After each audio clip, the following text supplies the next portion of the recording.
দর্শক, বাংলাদেশের ক্রিকেটারদের পারফরমেন্স মাঠে জয় থাকুক, তাদের আর্থিক প্রণোদনা বাড়াতে যাচ্ছে বাংলাদেশ ক্রিকেট বোর্ড বিসিবি। বিশেষ করে টেস্ট ক্রিকেটারদের জন্য থাকছে বাড়তি সুবিধা। বিসিবির বোর্ড সভায় এই সিদ্ধান্ত চূড়ান্ত হয়েছে, যেখানে খেলোয়াড়দের বার্ষিক চুক্তি, ম্যাচ ফি এবং কোচিং স্টাফদের ভবিষ্যৎ নিয়ে আলোচনা হয়েছে। বর্তমানে টি-20-র জন্য ম্যাচ ফি 2 লাখ টাকা, দর্শক ওয়ানডের জন্য 3 লাখ টাকা এবং টেস্টের জন্য 6 লাখ টাকা। এবার নতুন বর্ধিত পরিমাণ নিয়ে আনুষ্ঠানিক ঘোষণা আসেনি। তবে বিসিবির ক্রিকেট পরিচালনা বিভাগের চেয়ারম্যান নাজমুল আবেদিন ইঙ্গিত দিয়েছেন, টেস্ট খেলোয়াড়দের জন্য বাড়তি সুবিধা রাখা হয়েছে। তিনি বলেন, পারিশ্রমিক ম্যাচ ফি বাড়ানোর সিদ্ধান্ত নেওয়া হয়েছে। বিশেষ করে যারা টেস্ট ক্রিকেটের প্রতি নিবেদিত, তাদের জন্য বাড়তি সুবিধা রাখা হয়েছে।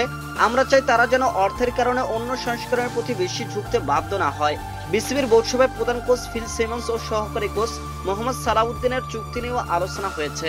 দুজনের চুক্তির মেয়াদ আগামী মাসের মাঝামাঝি পর্যন্ত থাকলেও বিসিবি তাদের সঙ্গে সম্পর্ক নবায়ন করতে আগ্রহী। নাজমুল আবেদিন ফাহিম বলেন, আমরা আমাদের কোচদের কাজ নিয়ে সন্তুষ্ট, তাদের সঙ্গে পুনরায় যোগাযোগ করব এবং বোঝাপড়া করতে পারলে নতুন চুক্তির ব্যাপারে আগাবো। জাতীয় দলের নির্বাচক হান্নান সরকার দায়িত্ব ছেড়েছেন।